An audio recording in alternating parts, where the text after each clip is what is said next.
को था इंतजार, वो घड़ी आ गई। होकर सिंह पे सवार माता रानी आ गई और नवरात्रि के दूसरे दिन माँ ब्रह्मचारिणी आ गई। जय माता दी। मैं वंशिका, मैं तरंग। फिर आ गए हैं रेडियो भारती के एक्सक्लूसिव प्रोग्राम नवकथा में, जहां हम सुनाएंगे आज गाथा माँ ब्रह्मचारिणी की। माँ ब्रह्मचारिणी माँ दुर्गा का तपस्वी रूप है, जिसमें उन्होंने 5000 वर्ष तक शिवजी को पाने के लिए तपस्या की थी।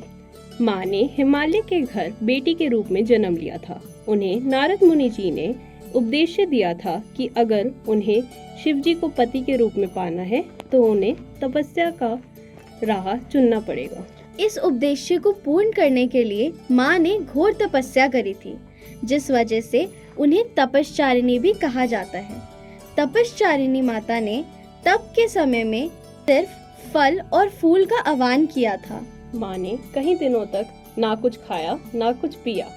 इस वजह से उनके भक्त उन्हें अपर्णा के नाम से भी जानते हैं। इनकी उपासना से मनुष्य के जीवन में तप, त्याग, सदाचार और संयम की वृद्धि होती है। माँ दुर्गा के इस रूप को सबसे सरल रूप माना जाता है, क्योंकि वे साधारण सी साड़ी पहनकर एक हाथ में जप की माला और दूसरे हाथ में कमल कंठ लिए शिव के प्रेम में ध्यानलीन रहती थीं। उनकी इस तपस्या को देखकर देवता, ऋषि, सिद्धिगण मुनि ने उनकी सराहना की। कहा कि उनके अलावा ये तप और कोई नहीं कर सकता था। उनका तप सफल हुआ और मनोकामना पूर्ण हुई। भगवान चंद्रमौली शिव जी उनको उनके पति के रूप में प्राप्त हुए।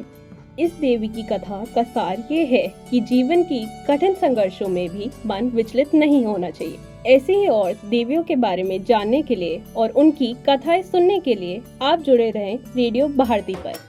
जयकारा शेरावाली दा, बोल साचे दरबार की जय।